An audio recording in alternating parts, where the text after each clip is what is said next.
상복 기간을 어찌 정하오리까? 1659년 5월 효종이 급서했습니다. 단순해 보이는 질문 하나가 조정에 던져졌습니다. 대왕 대비께서 아들의 상복을 1년 입으실 것인가? 3년 입으실 것인가? 그저 예법의 문제 아니겠습니까? 아무도 몰랐습니다. 이 작은 질문이 조선을 둘로 쪼갤 것이라는 사실을, 천재학자 2명이 목숨을 걸고 싸우게 될 것이라는 사실을, 60년간 피바람이 불 것이라는 사실을, 송시열은 1년을 외쳤고 윤유는 3년을 주장했습니다. 상복 한 치 차이였지만 그 안에는 왕의 정통성과 권력의 미래가 걸려 있었습니다. 평범한 예법 논쟁은 어떻게 조선 역사상 최악의 당쟁으로 변했을까요? 그리고 두 천재는 왜 서로를 파멸시켜야만 했을까요? 역사의 진실이 계속될 수 있도록 구독과 좋아요로 응원해주세요. 그럼 예속 논쟁, 예법이 권력이 된 순간, 지금 바로 시작합니다. 1659년 5월, 효종이 급서했습니다. 창덕궁 대조전에서 41세의 젊은 나이로 세상을 떠난 것입니다. 왕실은 갑작스러운 슬픔에 잠겼고, 조정은 혼란에 빠졌습니다. 하지만 슬픔도 잠시, 곧 더 큰 파도가 몰려왔습니다. 그것은 예법이었습니다. 대왕 대비 자이 대비께서 아들 효종의 상복을 몇 년 입으셔야 하는가? 단순해 보이는 이 질문이 조선 최고의 두 천재학자를 격돌시켰습니다. 송시열은 단호하게 1년을 주장했고 윤유는 격렬하게 3년을 외쳤습니다. 어느 날 밤 경복궁 편전에서 급한 회의가 열렸습니다. 신하들이 모여 있었고 촛불이 바람에 흔들렸습니다. 분위기는 무겁고 긴장감이 흘렀습니다.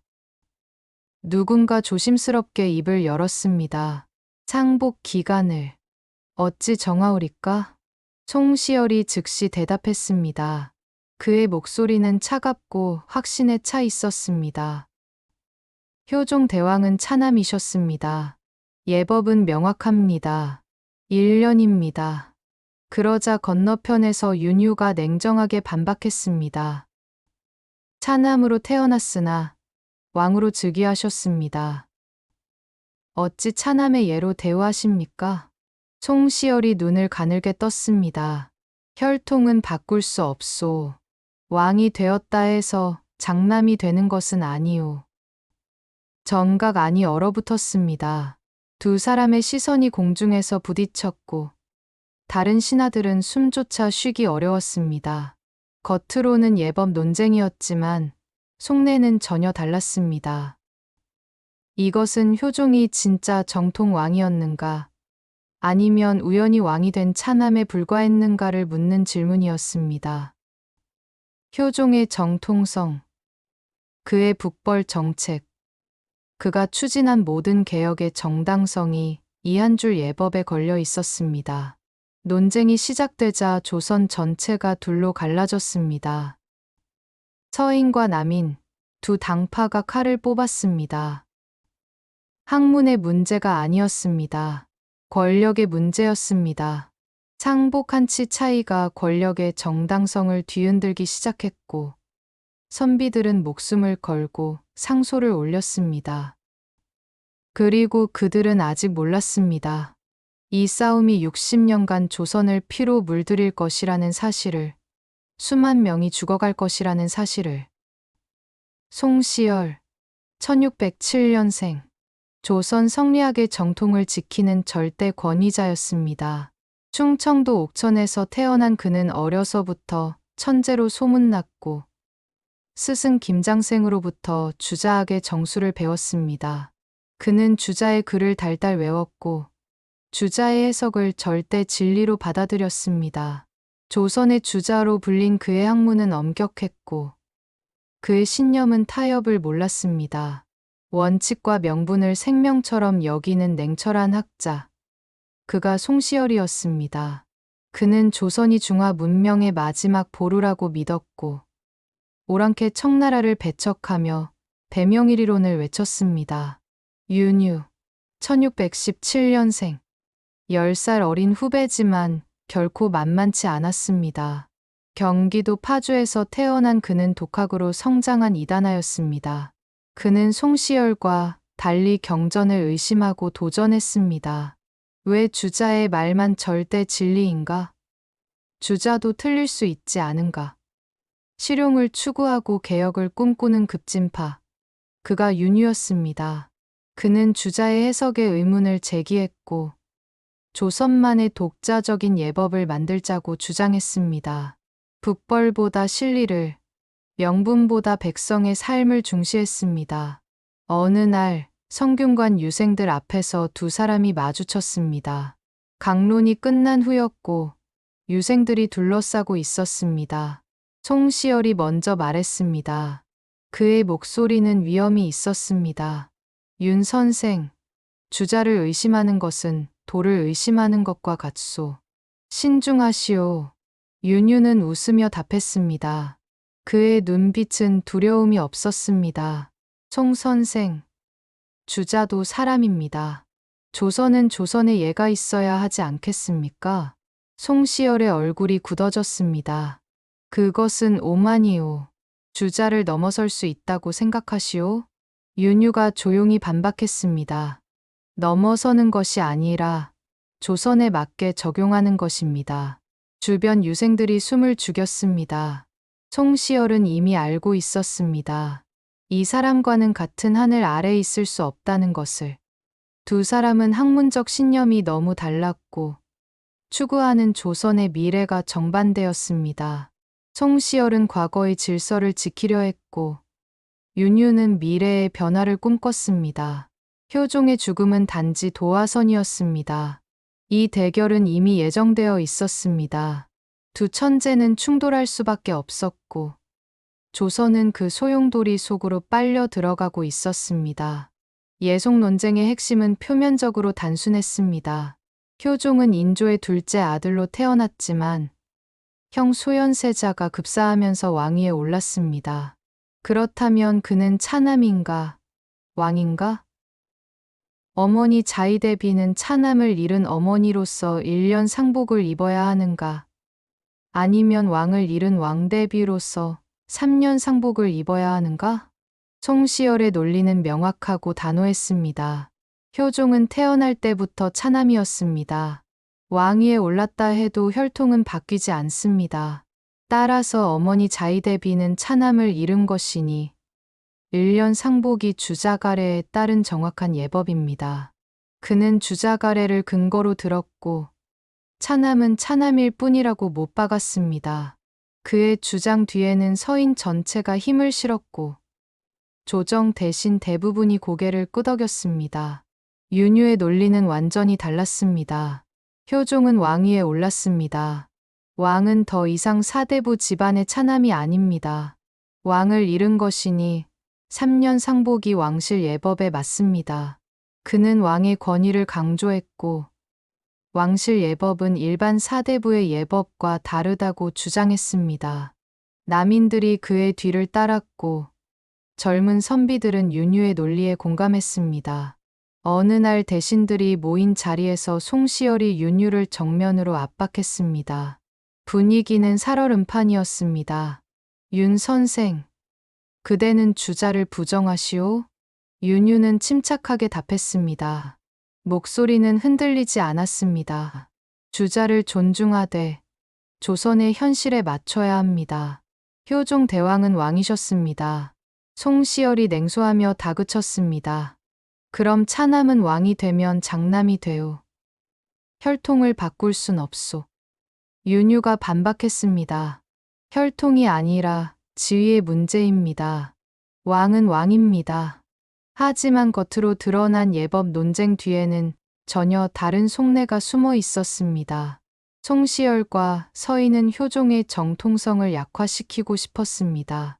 왜냐하면 효종은 북벌을 추진하며 서인 노장파를 견제했고 군사력 강화를 위해 세금을 올렸기 때문입니다. 효종을 차남으로 격화시키면 그의 정책도 정당성을 잃게 됩니다. 반면 윤유와 남이는 효종의 권위를 반드시 지키고 싶었습니다.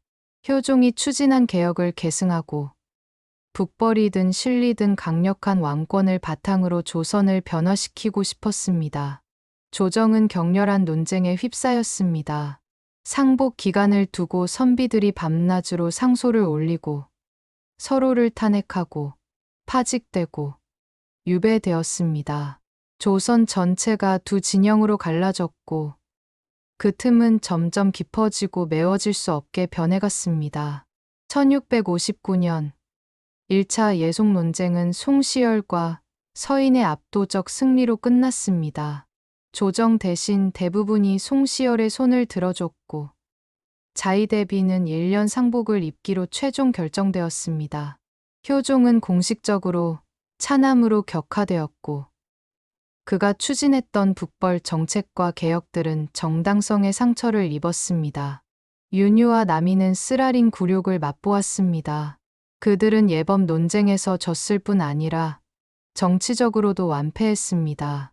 송시열은 조선 최고의 권위자로 군림하게 되었습니다. 그의 한마디에 관직이 오가고 정책이 결정되었고 왕조차 그의 의견을 무시할 수 없었습니다. 서인은 조정을 완전히 장악했고 남이는 변방으로 밀려났습니다. 송시열은 성균관에서 강론을 하며 제자들에게 말했습니다. 예법은 흔들릴 수 없습니다.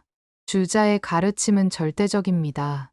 우리는 옳았고 앞으로도 옳을 것입니다.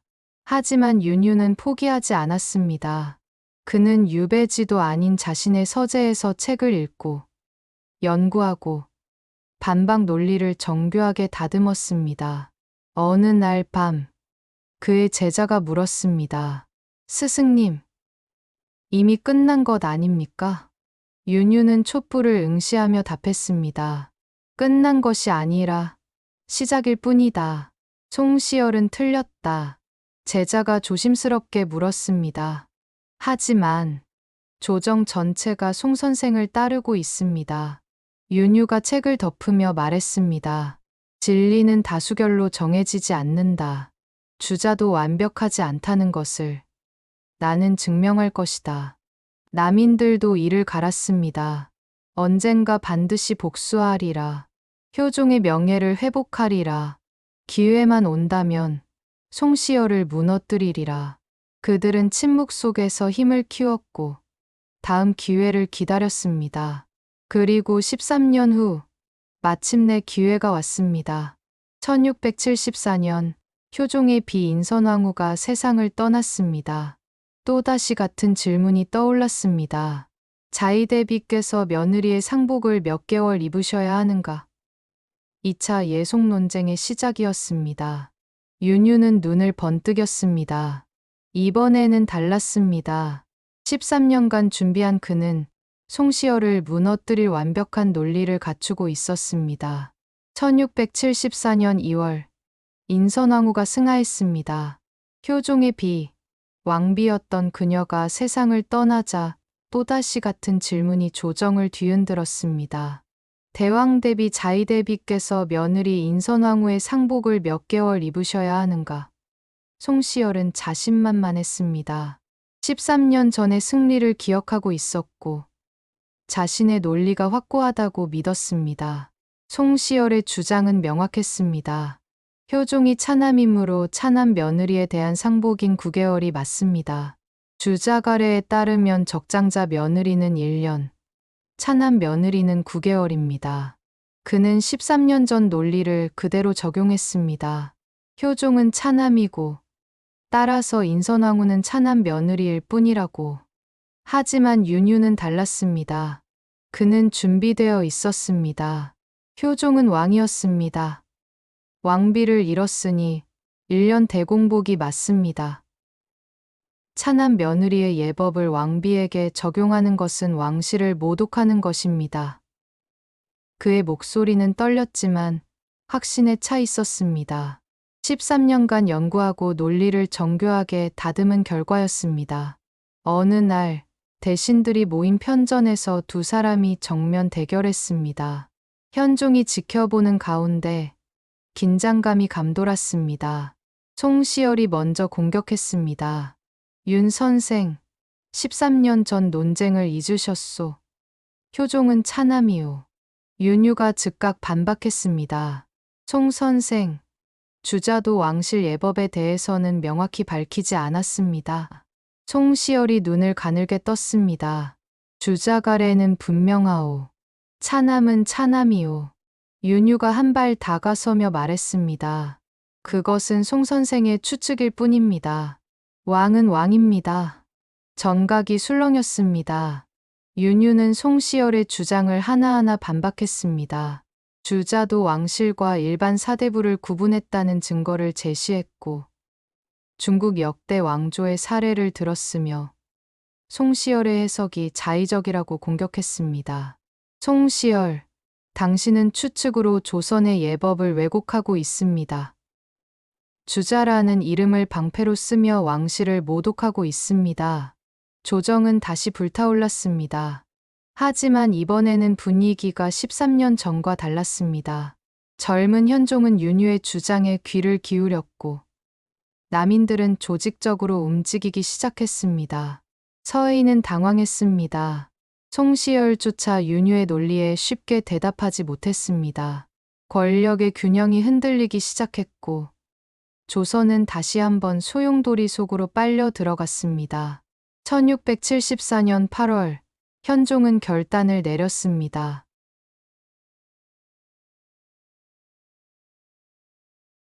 오랜 고민 끝에 그는 조정 대신들을 불러 모았습니다. 분위기는 무겁고 긴장감이 흘렀습니다. 모두가 왕의 입에서 나올 한마디를 기다렸습니다. 현종이 천천히 입을 열었습니다. 윤유의 주장이 옳다. 자의대비는 1년 대공복을 입으신다. 조선이 뒤집혔습니다. 송시열과 서인은 경악했습니다. 15년간 지켜온 권력이 한순간에 무너지는 순간이었습니다. 송시열은 믿을 수 없다는 표정으로 왕을 바라봤지만 현종의 결정은 확고했습니다. 윤유와 남인이 조정을 장악했습니다. 권력의 대역전이었습니다. 송시열은 즉시 파직되어 고향으로 쫓겨났습니다. 그는 충청도 회덕으로 돌아가야 했고 그곳에서 통한의 세월을 보내야 했습니다.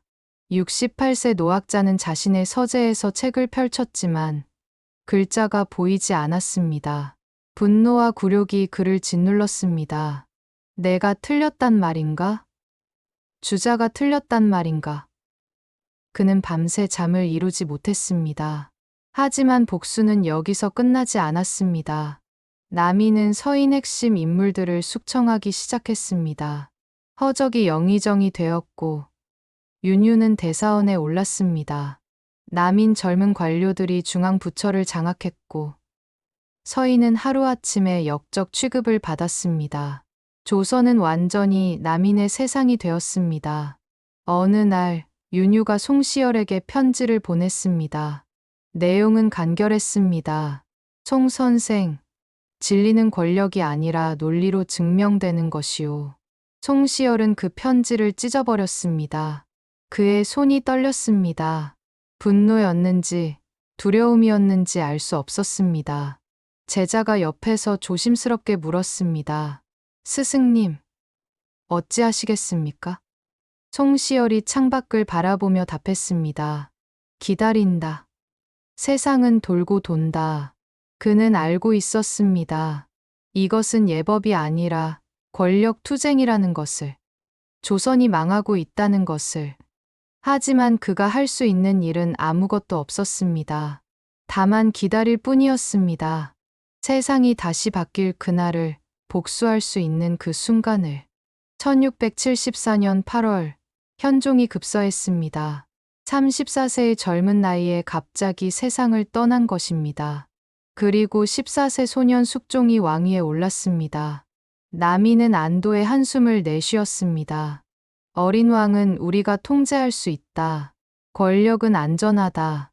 그들은 더욱 방심했고 권력을 더욱 강화했습니다. 허적은 영의정으로서 사실상 조정을 좌지우지했고 윤유는 학문적 권위로 정책을 주도했습니다. 하지만 숙종은 그들이 생각한 평범한 어린아이가 아니었습니다. 그는 냉철하고 계산적인 군주였습니다. 어려서부터 당쟁을 목격하며 자란 그는 깨달았습니다. 조정이 한쪽으로 치우치면 왕권이 약해진다. 신하들이 왕을 통제하게 된다. 균형을 맞춰야 한다. 그는 한국 정치의 창시자가 되기로 결심했습니다. 서인과 남인을 번갈아가며 집권시키는 것. 그것이 왕권 강화의 비결이었습니다. 숙종은 조용히 관찰했습니다. 남인들이 어떻게 권력을 남용하는지, 누가 부패했는지, 어디에 균열이 있는지. 그는 기록하고, 기억하고, 기회를 기다렸습니다. 1680년, 드디어 기회가 왔습니다. 남인의 핵심 인물 허견이 영무 혐의에 연루된 것입니다. 증거는 불확실했지만 숙종에게는 중요하지 않았습니다. 이것은 명분이었습니다. 환국을 단행할 완벽한 명분이었습니다. 어느 날 밤, 숙종이 측근을 불렀습니다. 촛불 아래 그의 얼굴은 차갑고 단호했습니다. 남인을 제거하라. 서인을 복귀시켜라. 측근이 놀라 물었습니다. 전하, 증거가 불확실합니다. 숙종이 냉소했습니다. 증거는 만들 수 있다. 중요한 것은 균형이다. 경신왕국의 시작이었습니다. 숙종은 단호했습니다. 남인을 모두 제거하라. 서인을 복귀시켜라. 송시열은 6년 만에 다시 조정으로 돌아왔습니다. 74세의 노인이었지만 그의 눈빛은 여전히 날카로웠습니다. 윤유는 유배형을 받았습니다. 그는 충격에 빠졌습니다. 이것이 정의인가? 이것이 예법인가? 하지만 아무도 대답하지 않았습니다. 60년 대결의 클라이막스가 다가오고 있었습니다. 1680년 경신왕국은 잔혹했습니다. 숙종의 명령은 명확했고 집행은 신속했습니다. 남인 핵심 인물 200여 명이 하루아침에 숙청되었습니다. 허적은 사사되었고 윤성거의 아들들은 처형되었으며 남인 관료들은 귀양길에 올랐습니다. 조선 전체가 피로 물들었고 거리에는 비명과 울음이 가득했습니다. 그리고 윤유, 숙종은 그를 특별히 불렀습니다. 대전에서 왕과 역적으로 낙인 찍힌 학자가 마주 섰습니다. 숙종이 차갑게 물었습니다. 윤유, 그대는 예법을 어지럽혔다. 영무에도 연루되었다. 어찌 변명하겠는가? 윤유는 당당했습니다. 그는 고개를 들고 왕을 똑바로 바라보며 답했습니다. 전하, 신은 조선의 미래를 생각했을 뿐입니다. 송시열의 낡은 학문이 조선을 병들게 합니다. 숙종이 냉소했습니다. 낡은 학문. 그대 혼자 옳다고 생각하는가? 윤유가 목소리를 높였습니다. 옳고 그름은 다수가 아니라 진리로 판단되어야 합니다. 하지만 숙종은 이미 결정했습니다. 진리는 중요하지 않았습니다. 중요한 것은 균형이었고 지금은 남인을 제거할 때였습니다. 1680년 10월, 윤유는 63세의 나이로 차명당했습니다. 형장에서 그는 마지막까지 당당했습니다. 주자도 틀릴 수 있다. 조선은 조선의 길을 가야 한다. 칼이 내려왔고 한 천재의 목숨이 끊어졌습니다. 송시열은 복수했습니다. 그는 다시 조선 최고의 권력자가 되었습니다. 서인은 조정을 완전히 장악했고 윤유의 저서는 불태워졌습니다. 윤유의 개혁 사상은 역적의 학문으로 낙인 찍혔고 그의 제자들은 뿔뿔이 흩어졌습니다. 송시열은 승리의 기쁨을 누렸습니다. 하지만 그는 몰랐습니다. 자신에게도 똑같은 비극적 결말이 기다리고 있다는 것을, 승자도 안전하지 않다는 것을. 1689년 숙종은 다시 환국을 단행했습니다. 기사환국이었습니다. 이번에는 서인이 몰락하고 남인이 다시 집권했습니다. 조정은 또 다시 뒤집혔고 피가 흘렀습니다. 왜? 송시열과 서인이 너무 강해졌기 때문입니다. 숙종은 불안했습니다. 송시열이 나를 통제하려 한다. 장희빈을 왕비로 만들려는 내 뜻도 막는다. 세자 책봉도 간섭한다. 이것은 왕권에 대한 도전이다. 숙종은 냉정하게 계산했습니다. 서인이 너무 오래 집권했습니다. 균형이 무너졌습니다. 다시 남인에게 기회를 줘야 왕권이 강해집니다. 그는 결단했습니다. 송시열을 제거하라. 조정이 술렁였습니다. 83세의 노학자를, 조선 최고의 권위자를 제거한다고? 어느 날 송시열은 영모 혐의로 체포되었습니다. 그는 믿을 수 없었습니다. 내가? 영모. 그는 평생 충성했습니다. 왕권을 지켰고, 예법을 지켰고, 조선을 지켰습니다. 하지만 숙종의 명령은 확고했습니다. 송시열은 정읍으로 유배를 떠났습니다. 유배 길은 험했습니다. 83세 노인에게 긴 여정은 고문이었습니다. 그는 가마에 흔들리며 생각했습니다. 윤유도 이런 심정이었을까? 억울함과 분노가 이렇게 뼈를 파고들었을까? 그리고 가는 도중 사약이 도착했습니다. 숙종이 기다릴 수 없었습니다. 송시열은 살아서 정읍에 도착해서는 안 되었습니다. 1689년 6월 8일 송시열은 정읍 황산에서 사약을 받았습니다. 그의 손이 떨렸습니다. 제자들이 울부짖었습니다. 그는 마지막으로 하늘을 올려다봤습니다. 그의 마지막 말이 흘러나왔습니다. 내 학문이 그르단 말인가. 주자여, 용서하시오. 사약을 마셨고 83세 노학자는 쓰러졌습니다. 60년간 조선을 지배한 거인이 그렇게 무너졌습니다. 윤유와 똑같은 방식으로 정치적 숙청의 희생양이 되어 승자도 패자도 없었습니다. 오직 왕권만이 강해졌고 당쟁만이 깊어졌습니다. 송시열의 시신은 고향으로 돌아갔고 조선은 다시 한번 피로 물들었습니다. 송시열 사사 9년 후인 1698년 숙종은 다시 환국을 단행했습니다. 갑술한국으로 남인은 또다시 몰락했고 서인이 분열된 노론과 소론이 집권했습니다. 권력은 끝없이 순환했고 피는 계속 흘렀습니다. 그리고 송시열은 복권되어 문묘에 배양되는 최고의 영예를 얻었습니다. 죽어서야 명예를 되찾은 것입니다. 윤유는 그는 여전히 역적으로 남았습니다. 그의 학문은 금서가 되었고 그의 이름은 입에 올리는 것조차 금지되었습니다. 그의 제자들은 숨죽이며 살아야 했고 그의 사상은 역사 속으로 묻혔습니다. 승자와 패자가 명확해 보였습니다. 하지만 역사는 아이러니합니다. 송시열이 그토록 고집했던 북벌은 결국 실패했고 조선은 청나라와 화친할 수밖에 없었습니다. 명분은 현실 앞에 무너졌습니다. 반면 윤유가 주장한 실용개혁 사상은 후대 실학으로 계승되었습니다. 정약용, 박지원 같은 실학자들은 윤유의 정신을 이어받았고 조선 후기 개혁의 씨앗이 되었습니다. 두 천재는 예법 논쟁으로 시작해 권력 투쟁의 희생양이 되었습니다. 상복 한 치 차이가 60년 동안 수만 명의 목숨을 앗아갔습니다.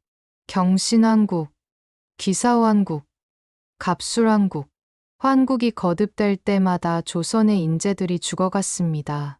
예법은 명분이었을 뿐 진짜 목적은 권력이었습니다. 그리고 깨달음이 남았습니다. 조선 당쟁은 학문이 아니라 권력의 문제였습니다.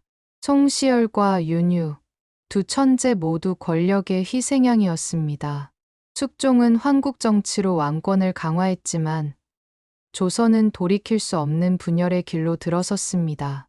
신하들은 서로를 믿지 못했고 당파는 점점 극렬해졌으며 나라는 서서히 망해갔습니다. 송시열과 윤유, 두 거인의 대결은 끝났지만 그들이 남긴 상처는 조선 멸망까지 이어졌습니다.